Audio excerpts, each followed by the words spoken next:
My name is Clara Bennett, and I was still drifting in that hazy post-labor fog when I felt the first chill in the room. You know that feeling, don't you? That instinctual prickle on the back of your neck when you realize a predator has entered your sanctuary. I was 27 years old, bone-tired, and my body felt like it had been through a war. My son, Leo, was a warm, heavy weight against my chest, the only real thing in a world of flickering fluorescent lights and the faint, biting smell of bleach. But then, the heavy oak door clicked. Eleanor, my mother-in-law, didn't come in with flowers or a grandmotherly smile. She marched into that recovery room like she was inspecting a faulty piece of machinery. She looked at me with a disgust so sharp it cut through my morphine haze.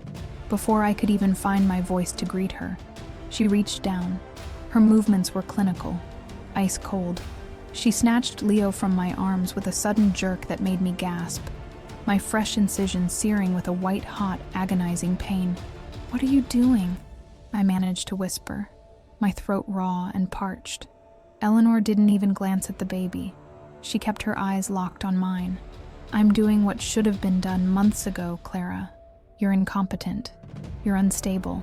And quite frankly, you don't deserve him." I turned my head, searching for Julian, my husband. I expected him to roar. I expected him to step in and protect us. Instead, he just stood by the window, staring at his expensive leather shoes. His silence was a family betrayal so deep I could feel my heart fracturing. They thought I was just a broken girl they could discard. They thought the Bennett name would shield them from the consequences of their cruelty. They had no idea that family karma was already standing in the hallway, listening. But as Eleanor turned toward the door with my son in her arms, I noticed a crumpled legal document in her designer handbag, and it wasn't a birth certificate. Before I tell you how Eleanor planned to use that document to erase me forever, take a moment to subscribe to Prime Karma Stories. If you believe that no one should ever get away with hurting a mother and her child, join our community. Your support helps us bring these stories of justice to light.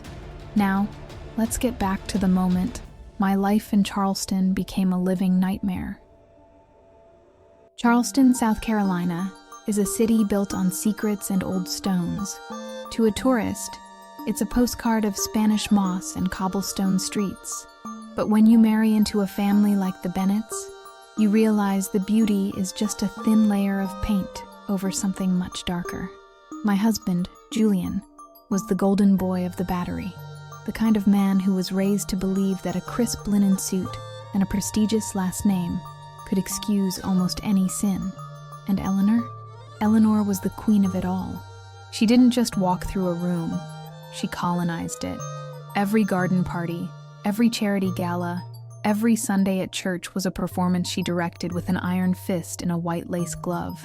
I was the outsider, a girl from a different world who thought love was enough to bridge the gap between new money and old blood. But as I lay in that hospital bed, staring out at the humid, hazy morning, I realized how wrong I had been. Labor had been a 24-hour marathon of pain and terror. I remember the clock on the wall ticking like a hammer. I remember the ice chips melting in my mouth, tasting like copper and desperation. And through it all, Julian was a ghost.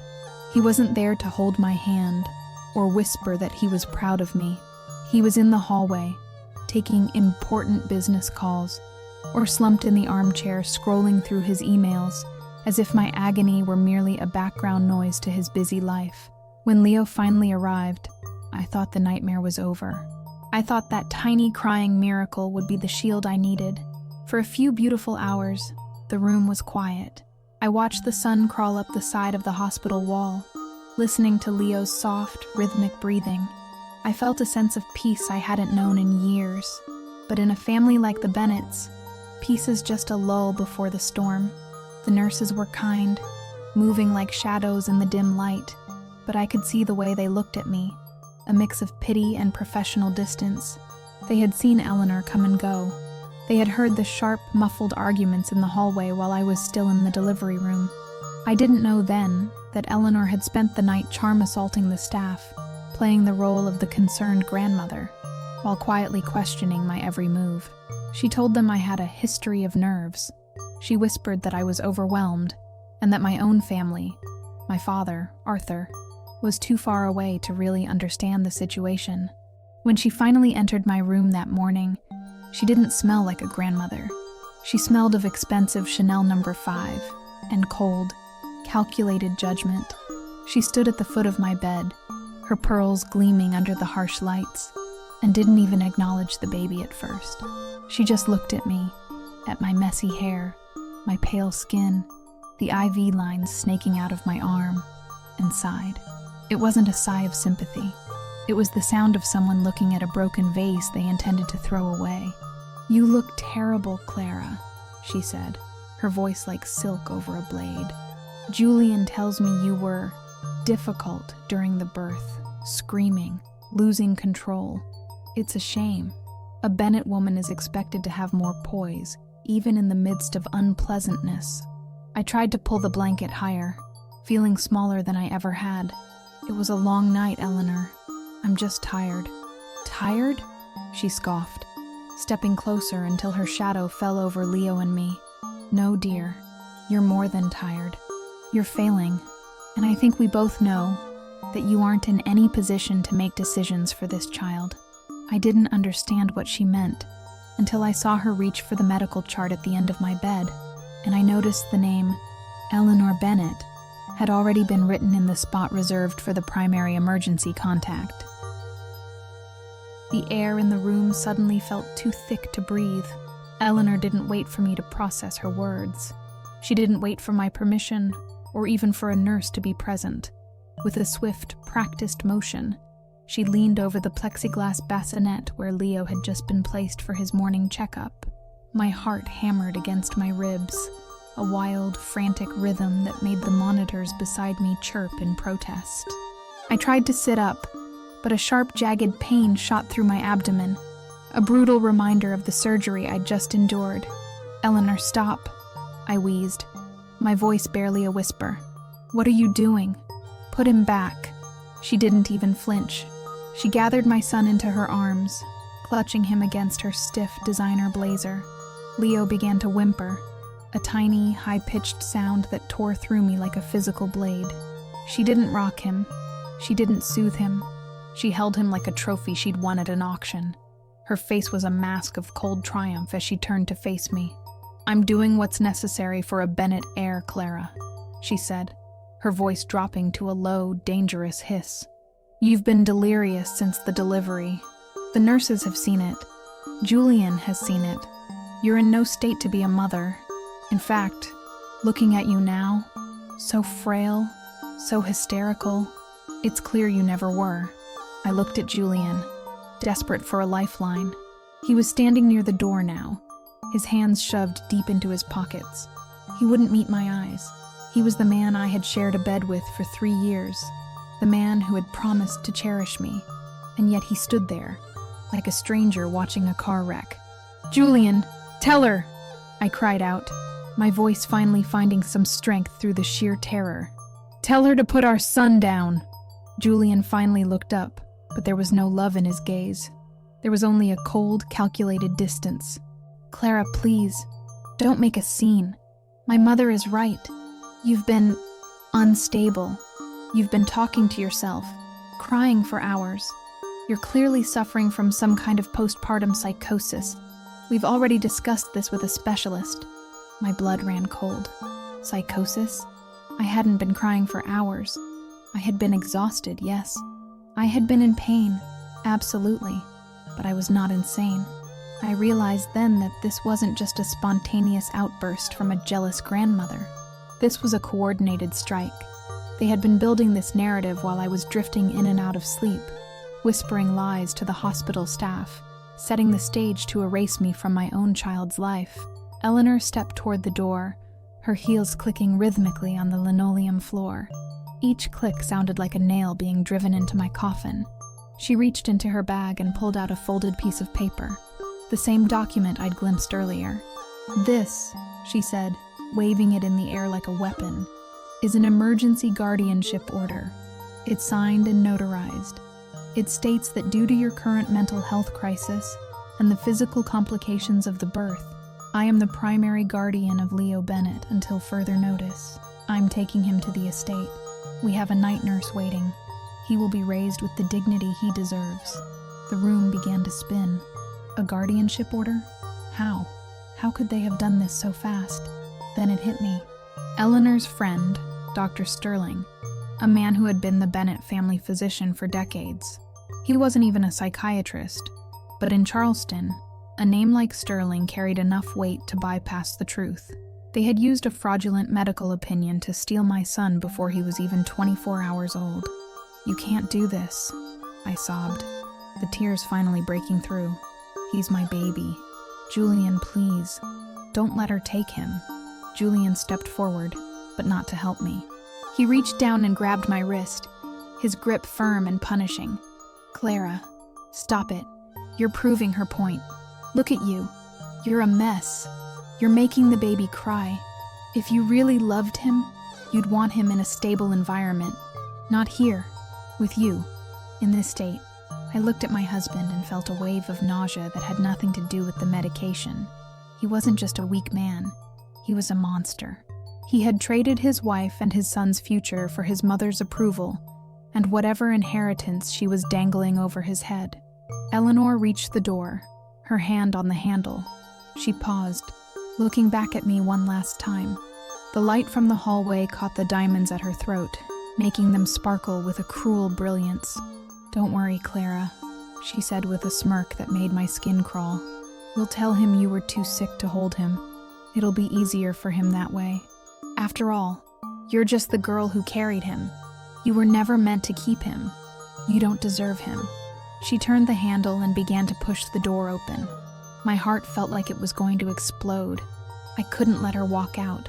I couldn't let her take him into that house of mirrors and lies. I gathered every ounce of strength I had left, ignoring the screaming agony in my midsection, and lunged for the edge of the bed. I managed to grab the sleeve of her blazer, my fingers locking into the expensive fabric. "Give him back," I hissed through gritted teeth. Eleanor gasped, her face contorting in a mask of pure outrage. "How dare you? Get your hands off me, you pathetic girl." She tried to pull away, but I didn't let go. For a second, we were locked in a silent, desperate tug of war. Julian rushed over to pry my fingers loose, his face red with anger. But in the chaos, none of us noticed that the door hadn't just opened. It had been pushed wide. A tall, sharp-eyed woman in navy blue scrubs was standing there, her arms crossed over her chest. It was Nurse Rose, and the look on her face told me she hadn't just arrived. She had been standing in the shadows of the doorway for a long time, and she had heard every single word Eleanor had said. Eleanor tried to regain her composure, smoothing her blazer with a shaky hand. "Nurse, thank God. This woman is having an episode. She's attacking me. I have the legal papers to take the child." Nurse Rose didn't look at the papers. She didn't even look at Eleanor. She looked directly at Julian, and then at me. Then, she reached for the radio clipped to her waist. "Security to room 412, she said, her voice like cold iron. "We have a code pink in progress. Do not let anyone leave the floor." Eleanor's face went from indignant red to a ghostly, sickly white in less than a second. The sound of the code pink alarm wasn't a siren. It was a rhythmic, piercing chime that seemed to vibrate through the very marrow of my bones. In an instant, the hospital transformed. Outside in the hallway, I could hear the heavy thud of fire doors magnetic locking, sealing the maternity ward into a fortress. For the first time in my life, the Bennett name meant absolutely nothing. To the hospital staff, Eleanor wasn't a socialite. She was a potential abductor. Eleanor froze, her hands tightening around Leo so hard that the poor baby let out a sharp, pained cry. That sound snapped something inside me. The fog of the medication was gone, replaced by a cold, crystalline rage. "Put him down, Eleanor," I said, my voice steady for the first time since I'd woken up. "The doors are locked. You aren't going anywhere." Eleanor turned to Julian, her eyes wide with a frantic, cornered energy. "Julian, do something! Tell this woman who I am! Tell her about the order!" Julian didn't roar. He didn't demand justice. He stepped toward Nurse Rose with that smooth, manipulative smile he used whenever he was trying to charm his way out of a speeding ticket or a bad business deal. He put on his reasonable man voice, the one he used to make me feel like I was crazy whenever I questioned his late nights at the office. "Nurse, please," Julian said, his tone dripping with fake empathy. "There's been a massive misunderstanding. My mother is only trying to protect the child. My wife, Clara, she's had a very difficult delivery. She's been hallucinating. She's aggressive. We have legal documentation from our family physician stating that she is a danger to herself and the infant. My mother is simply acting as the legal guardian to ensure the baby's safety, while Clara receives the psychiatric help she so clearly needs." He looked back at me then, and the mask slipped just enough for me to see the truth. There was no pity in his eyes. There was only a cold, calculating greed. He wasn't just going along with his mother. He was the architect. He had signed those papers. He had likely been the one to call Dr. Sterling and coach him on what to write. "Julian," I whispered, the weight of his betrayal hitting me like a physical blow. "How could you? This is our son, our life. It's for your own good, Clara," he said. And the way he said it, so calm, so patronizing, made my blood boil. "You've always been fragile. Charleston life is demanding. The Bennett legacy is a heavy burden, and you were always struggling to keep your head above water. My mother is just stepping in to do what you can't. If you love Leo, you'll stop this nonsense and let her take him home. We can get you into a nice facility in North Carolina. A few months of rest, and maybe we can discuss supervised visits." Supervised visits. My own husband was talking about me like I was a criminal or a broken toy. He had already decided my future. He had already decided that I was no longer a wife or a mother, but a liability to be managed and tucked away in some remote sanitarium where my nerves wouldn't embarrass the family. Eleanor nodded along, regaining some of her arrogance as Julian spoke. "Exactly. You see, nurse? My son is the father. He has every right to decide what's best. Now, unlock these doors before I call the hospital board. I know the chairman personally, and I guarantee you won't have a job by sunset if you continue this harassment." But Nurse Rose didn't budge. She didn't look intimidated. If anything, she looked disgusted. She kept her hand on her radio, her eyes flicking to the security camera in the corner of the room. "Mr. Bennett," Rose said, her voice dropping an octave, "I don't care who you know on the board. In this hospital, the safety of the patient and the newborn comes first. You've accused this woman of being unstable, yet she's the only one in this room who hasn't tried to forcibly remove a 24-hour-old infant from medical supervision. And as for your legal papers, I suggest you save them for the officers who are currently coming up the service elevator." Julian's face flinched. He looked at Eleanor, and for a split second, I saw a flicker of doubt in him, but it was quickly replaced by a desperate kind of anger. He realized the code pink wasn't going away. His mother's social standing wasn't going to save them this time. He turned back to me, leaning over the bed until he was inches from my face. I could smell the expensive peppermint on his breath. "You think you're winning, Clara? You think this little stunt is going to save you? Even if they stop us today, you have nothing. I've already moved your things out of the house. I've frozen the joint accounts. You're a girl from nowhere with no family and no resources.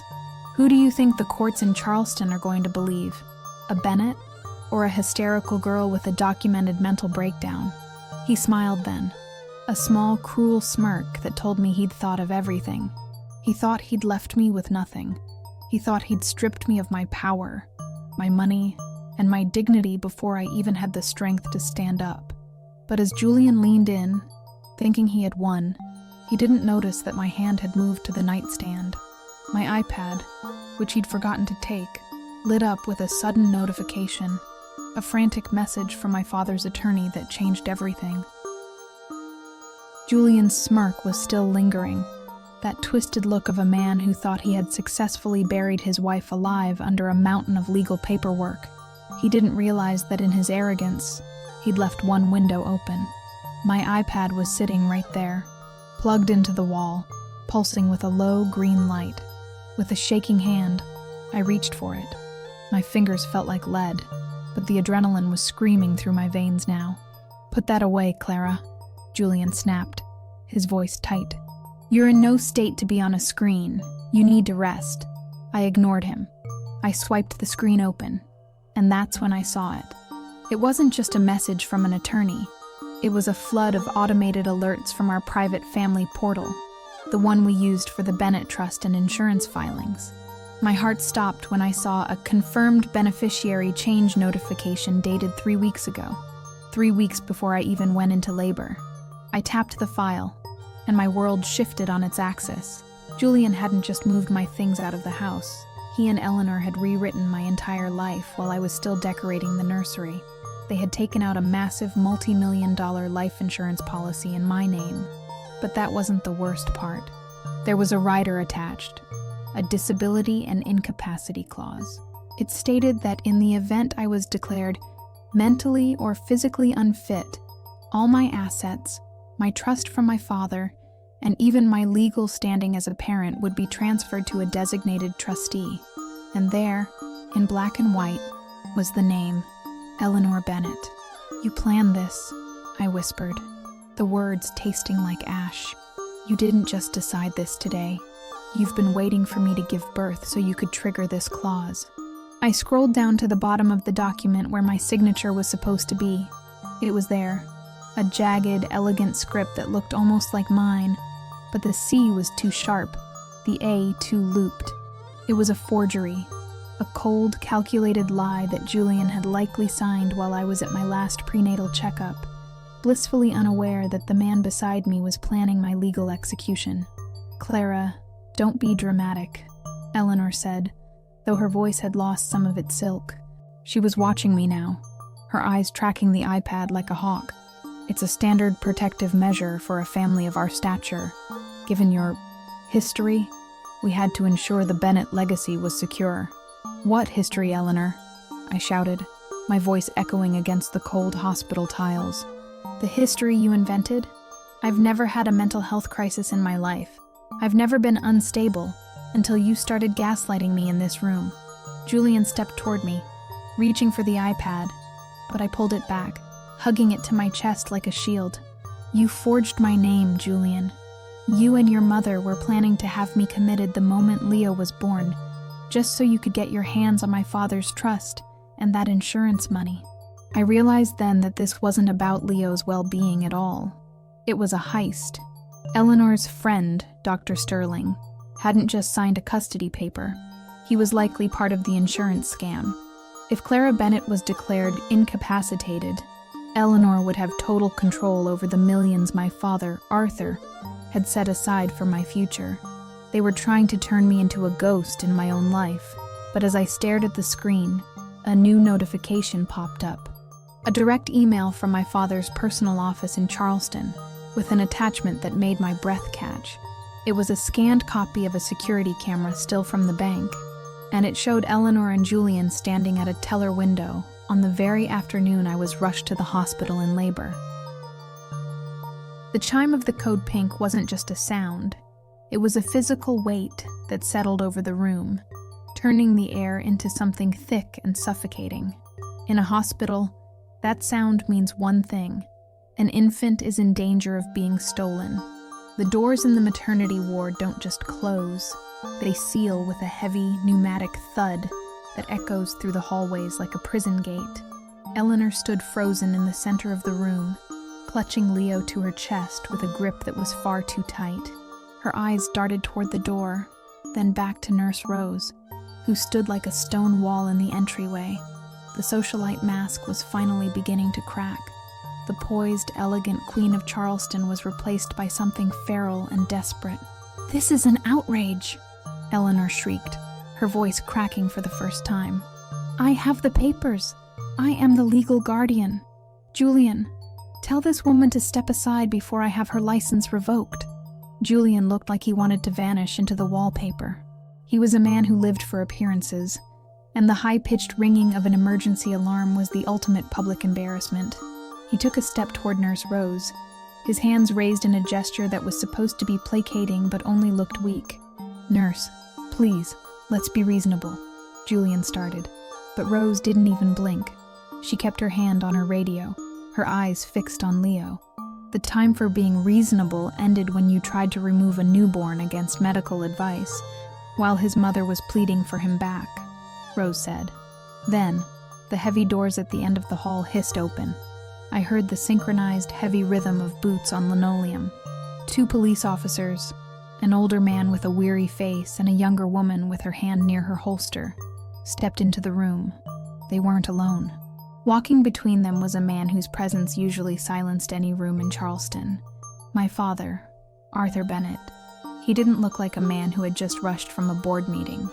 He looked like a man who was arriving for a reckoning. His suit was perfectly pressed, his silver hair swept back, but his eyes were like flint. He didn't look at the police. He didn't look at Nurse Rose.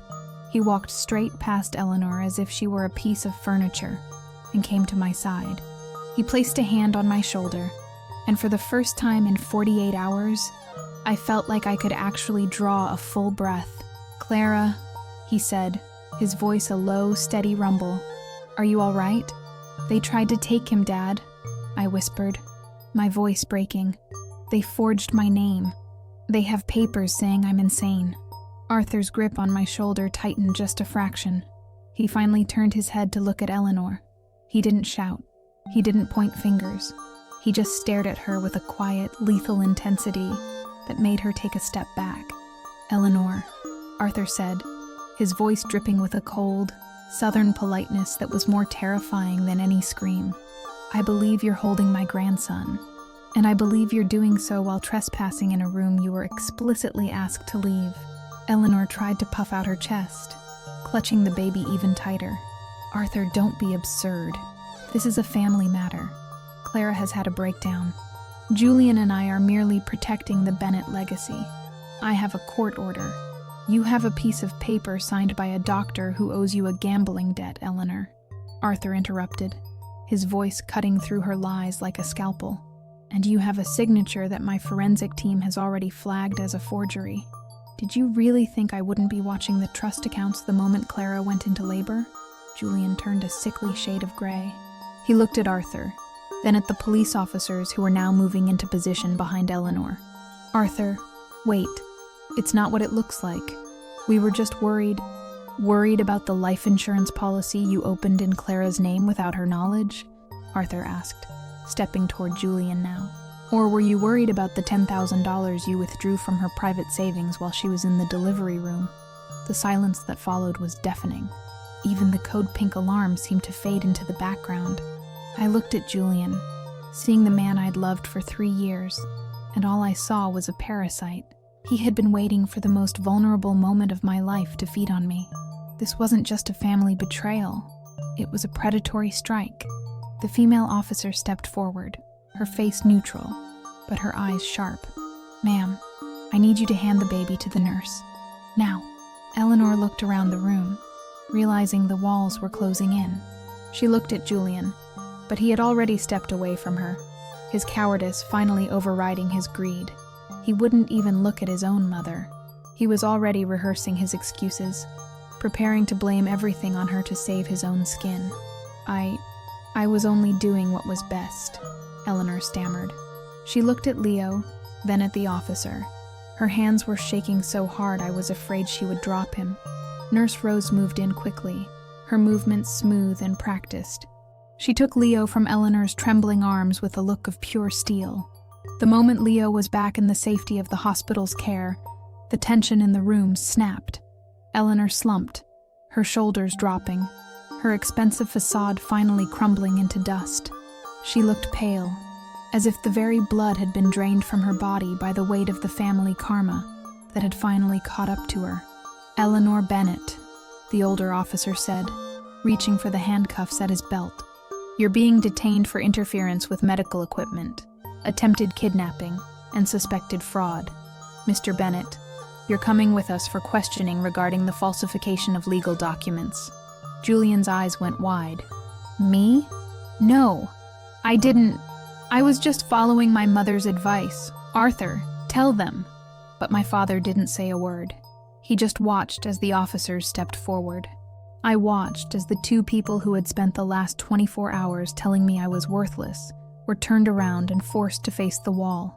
I watched as the cold silver metal of the handcuffs clicked shut over Eleanor's pearls.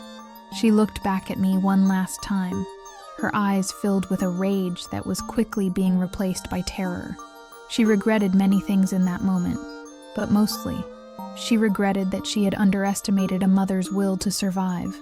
But as the police began to lead them out of the room, my father leaned down and whispered something to me that made the hair on my arm stand up. "It's not over, Clara. The insurance company just called. There's something else they tried to do while you were asleep." The metallic click of the handcuffs was the most beautiful music I had ever heard.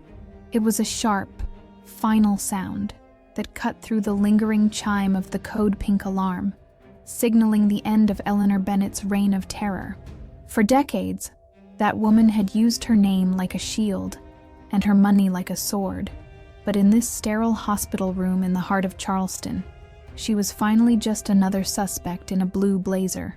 Eleanor looked pale, her skin the color of old parchment. The arrogant smirk that had been plastered on her face for years had vanished, replaced by a twitching, panicked expression. She looked at the handcuffs on her wrists as if they were some kind of mistake, as if the law was something that only applied to people who didn't shop on King Street. "You can't do this," she hissed at the officer, though her voice lacked its usual venom. "Do you have any idea who I am? My family built this city." "And today, ma'am, your family is making work for the precinct," the officer replied, his voice flat and unimpressed. He didn't care about her lineage. He cared about the fact that he had a witness, a victim, and a mountain of fraudulent paperwork. But the real show began when Julian realized that the ship was sinking. My husband, the man who had stood by and watched his mother snatch our son from my arms, didn't go down with her. Instead, he did what cowards always do. He turned on his own blood. "It was her," Julian shouted, his voice cracking as he pointed his bound hands toward his mother. "She was the one who insisted on the guardianship. She told me Clara was having a breakdown. I was just trying to be a good son. Arthur, you have to believe me. I was just following her lead." Eleanor spun around to face him, her eyes wide with a look of pure, unadulterated betrayal. The family betrayal was now complete, but this time, it was the villains devouring each other. "Julian, how dare you? You were the one who signed the insurance rider. You were the one who wanted the trust fund money to cover your losses at the firm." The room went silent, as the truth spilled out like oil on clean water. They weren't just trying to steal my son. They were trying to cannibalize my father's legacy to pay for Julian's failures. Arthur Bennett stood there, his face like a mask of granite, watching his son-in-law crumble into a sobbing mess. It was the ultimate family karma, delivered in the very room where they thought they had me cornered. Just as the officers began to lead them toward the door, a woman in a sharp, charcoal gray suit stepped into the room. It was Dr. Rose Vance. She didn't just walk in. She arrived like a thunderstorm. She carried a leather briefcase that looked like it contained enough evidence to bury the entire Bennett estate. "Officer, one moment," Rose Vance said, her voice echoing with authority. She looked at Julian and Eleanor with a level of professional disgust that made even the police step back. "I am Dr. Rose Vance, legal counsel for Clara Bennett and her father. Before you take these individuals to the station, I want it on the record that we are adding charges of medical tampering to the complaint." I felt my heart stop. Medical tampering? Rose Vance walked over to my bed, her expression softening for a fraction of a second as she looked at me. "Clara, while you were unconscious after your surgery, a nurse caught Julian attempting to switch your IV bag with a solution that hadn't been cleared by the pharmacy. When we had the lab test the residue, we found a high concentration of a sedative that wasn't on your chart. They weren't just telling people you were unstable, Clara. They were actively trying to make you look that way. The room felt like it was tilting. Julian had tried to drug me. He had tried to ensure that when the doctors came to evaluate my mental state, I would be incoherent, drowsy, and seemingly hysterical. He hadn't just forged my name. He had tried to poison my recovery. Julian tried to speak, but the male officer grabbed his arm and jerked him toward the door. "Save it for the lawyers, kid. You're lucky we aren't adding attempted murder to the list yet." As they were marched out of the room, the hallway was lined with hospital staff. Nurses, orderlies, and even other parents stood in silence, watching the great Eleanor Bennett and her golden son being led away in shame. The news of the Code Pink had spread, and Charleston's elite were about to have their biggest scandal in a century. Eleanor kept her head down, but I saw her eyes flick to the security camera in the hall. She regretted many things in that moment, but mostly, she knew her social life was dead. Arthur stayed by my side, his hand firm on mine. "It's over, Clara. They'll never touch you or Leo again. I've already contacted the bank. Every cent Julian thought he was entitled to is gone.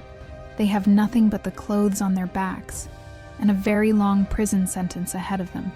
I looked down at Leo, who was now safely back in the bassinet, sleeping as if the world hadn't just shifted beneath his feet. I felt a cold, hard peace settle over me. But as the silence finally returned to the room, Dr. Rose Vance leaned in and showed me one last photo on her phone. A photo that proved Eleanor wasn't the only one waiting at the hospital that morning. The silence that followed the police escorting Eleanor and Julian out was heavier than the noise of the alarm. It was the kind of silence that happens after a fever finally breaks. For the first time since I arrived at this hospital, the air didn't feel like it was poisoned. I looked at Dr. Rose Vance, who was still holding her phone, a small, triumphant smile playing on her lips. She turned the screen toward me, showing a photo taken by the hospital's loading dock security camera just 10 minutes earlier.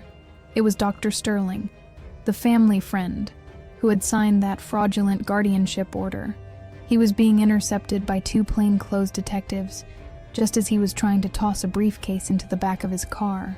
He was trying to make a run for it, Rose Vance said, her voice dripping with satisfaction. "But your father's team had his office flagged the moment the insurance alert hit. He's already started talking, Clara. He's admitted that Eleanor promised to pay off his gambling debts in exchange for his signature on those mental health papers. It's a complete collapse of their house of cards." My father, Arthur, stood by the window, looking out over the city of Charleston, as if he were looking at a map of a territory he'd just reclaimed. "Eleanor always thought she was the smartest person in the room because she knew everyone's secrets," he said quietly. "She forgot that secrets only have power until someone with more resources decides to dig them up." Arthur didn't stop at the hospital room door. While I was recovering, the family karma he unleashed on Eleanor and Julian was clinical in its execution. By that afternoon, the news of the Bennett maternity scandal had reached every corner of the Battery. In a city like Charleston, where your reputation is your only true currency, Eleanor had just declared bankruptcy. Every charity board she chaired, every garden club she dominated, and every prestigious social circle she clawed her way into sent out the same message. She was no longer welcome. Her name was being scrubbed from gala invitations before she even finished her first hour in a holding cell. But the financial blow was even more devastating. Arthur had used his influence to trigger an immediate audit of the Bennett family trust. He discovered that Julian hadn't just been unsuccessful at the firm. He had been embezzling from the estate to cover his failed tech investments. When Eleanor found out months ago, instead of stopping him, she had helped him double down, seeing my father's trust for me and Leo as their get-out-of-jail-free card. "They'll be lucky if they have enough left for a public defender," Rose Vance noted, closing her briefcase with a decisive snap. "I've already filed for an emergency restraining order that covers both of them. Julian will be lucky to see a photograph of Leo in the next 18 years. We're filing for a complete termination of his parental rights based on the attempted medical tampering. In the eyes of the law, he's no longer a father. He's a threat." I looked down at my hands, which were finally steady. I didn't feel the need to scream or cry anymore. The incompetent girl they tried to bury was gone. In her place was a woman who had seen the monsters for who they were and survived. Eleanor and Julian had tried to turn my son into a paycheck and my life into a tragedy, but all they did was ensure their own permanent exile from the world they loved so much. They had traded their family for a life insurance policy, and in the end, the only thing they were left with was each other, trapped in a web of their own making, with no one left to lie to. But as I began to plan my exit from the hospital, Arthur handed me a small velvet box that had been sitting in his pocket, something he had recovered from Julian's desk that changed the way I saw my entire marriage. I opened the small velvet box, expecting to see a peace offering, or perhaps an heirloom Julian had tried to steal. Instead, staring back at me was my own engagement ring, the massive diamond Julian had slipped onto my finger 3 years ago, promising me a life of honesty and devotion. Arthur looked at me with a sad, knowing smile. He tried to pawn it the morning you went into labor, Clara. He needed cash for his debts. But the pawnbroker called me immediately. It turns out the ring is a fake. It's a high-quality cubic zirconia. He's been lying to you since the day he proposed. I looked at the sparkling piece of glass and felt a laugh bubble up in my chest. It was the perfect ending to the Bennett fairy tale. Everything, the status, the wealth, the love, had been nothing but a cheap imitation wrapped in an expensive box. I closed the lid and handed it back to my father. "Throw it away," I said. "I don't need it. I have everything I need right here." 6 months have passed since that day in the hospital. I don't live in Charleston anymore. I moved to a quiet, sun-drenched house on the coast, far away from the shadows of the Battery. Leo is 6 months old now, smiling and healthy, with no memory of the grandmother who tried to steal him, or the father who tried to sell him. As for Eleanor and Julian, family karma hit them harder than any lawsuit could. They are currently awaiting trial on multiple counts of fraud and attempted kidnapping. The Bennett estate has been seized to pay off their debts, and the last I heard, they were sharing a public defender because they couldn't afford private counsel. They blame each other in the press, tearing their own family apart for the world to see. They wanted to be famous in Charleston? Well, now they are infamous.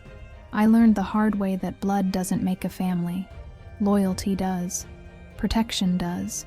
And sometimes, the greatest act of love is walking away and locking the door behind you.